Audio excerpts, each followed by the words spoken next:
Internet का अगला phase जमीन से नहीं, सीधा आसमान से कनेक्ट होगा, सीधा स्पेस से आने वाला है। इलॉन मस्क का स्टारलिंक इंडिया की टेलीकॉम इंडस्ट्री को हिलाने के लिए तैयार है और एयरटेल और जियो को ठंडे पसीने आ रहे हैं।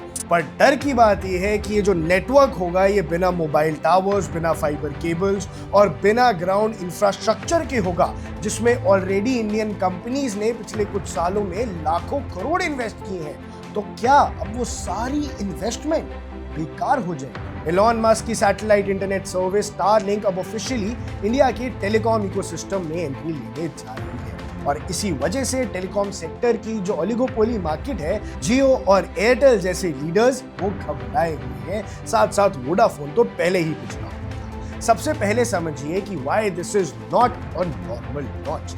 ये सिर्फ एक नया इंटरनेट ऑप्शन नहीं है, ये एक स्ट्रक्चरल डिसरप्शन है। आज इंडिया के टेलीकॉम के मार्केट कैप का 81% हिस्सा दो ही कंपनीज के पास है, रिलायंस जियो और भारतीय एयरटेल। स्टारलिंक इस सिस्टम में एक ऐसा कॉम्पिटिटर है जो इन दोनों के रूल्स पर तो खेलता ही नहीं है। लेकिन ये हुआ कैसे है, ये आपको वो बताता हूं और गवर्नमेंट के किस फैसले ने सब कुछ बदल दिया।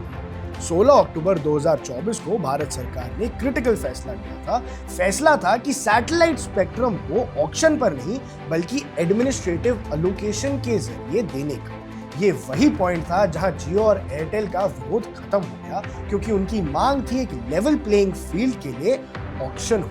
लेकिन सरकार ने ग्लोबल सैटेलाइट नॉर्म्स को फॉलो किया और ऐसा नहीं किया। अब पहले समझिए कि स्टारलिंक काम कैसे है। स्टारलिंक का मॉडल ट्रेडिशनल टेलीकॉम से फंडामेंटली काफी अलग है। फाइबर और टावर्स की बजाय ये रिलाई करता है लो अर्थ ऑर्बिट सैटेलाइट्स पर, जो 7800 से ज्यादा सैटेलाइट्स उड़ेंगे और 550 से 1200 किलोमीटर की हाइट पर, यानी ज्यादा ऊंचा वो नहीं होगा। इसका डायरेक्ट इंपैक्ट पड़ेगा परफॉर्मेंस पर, जहां पर लेटेंसी मिलेगी 20 से 40 सेकंड्स की, 100 से 200 एमबीपीएस की स्पीड मिलेगी ग्लोबली बिना किसी टावर के, और ट्रेडिशनल सैटेलाइट इंटरनेट 600 ms की लेटेंसी देता था।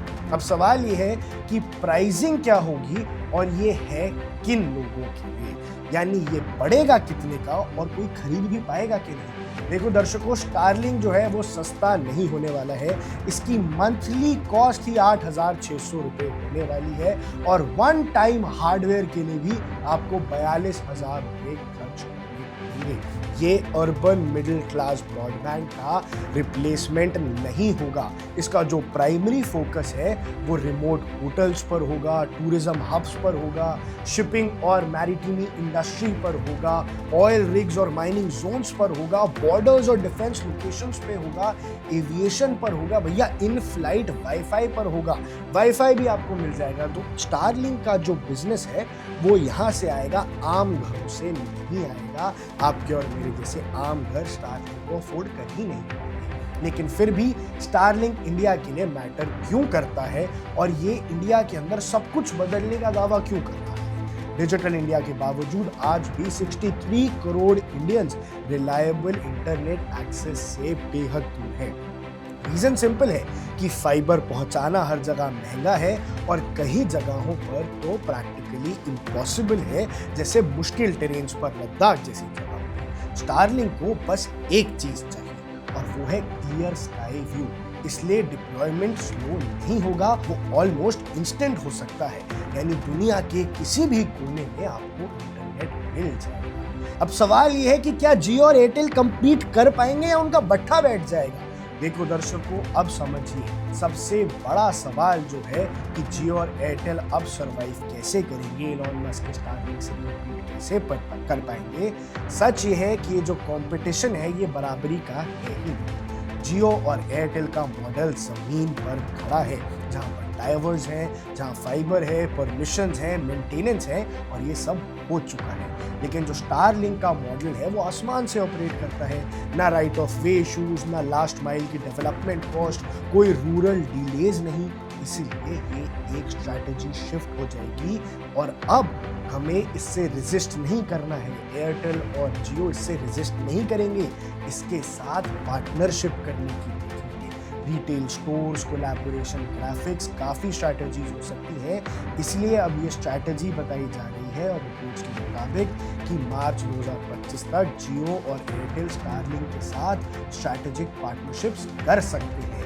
रोल बहुत क्लियर है कि जो हार्डवेयर डिस्ट्रीब्यूशन है, रिटेल रीच है, बिलिंग और लोकल कंप्लायंस है, जो ऑलरेडी जियो और एयरटेल के टिप्स पे है, वो उनके पास नहीं है। मस्क के पास है टेक्नोलॉजी, जो इंडियन प्लेयर्स के पास मार्केट एक्सेस है। तो ये दोनों अगर साथ आएंगे तो मस्क का ही स्टारलिंक इंडिया में एक बड़ी चीज बन सकता है। लेकिन दर्शकों, इसके पीछे भी रिस्क। इलॉन मस्क की कंपनीज एक चीज के लिए जानी जाती हैं और वो है कंट्रोल। स्टारलिंक आज पार्टनर कर सकता है, लेकिन कल डायरेक्ट कॉम्पिटिटर भी तो हो सकता है।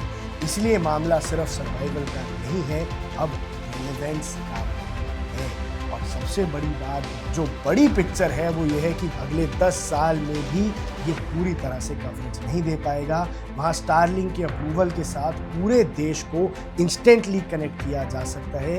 ये सिर्फ एक टेक्नोलॉजी का शिफ्ट नहीं है, ये सिग्नल है कि इंडियन टेलीकॉम इंडस्ट्री अब एक क्लोज ड्यूपली नहीं रहा। अब स्टारलिंक इसके अंदर आएगा और इंटरनेट का अगला चैप्टर टावर से नहीं, वो लिखा जाएगा सैटेलाइट से। आप देख रहे हैं वन इंडिया, मैं हूं अंकुश कौशिक।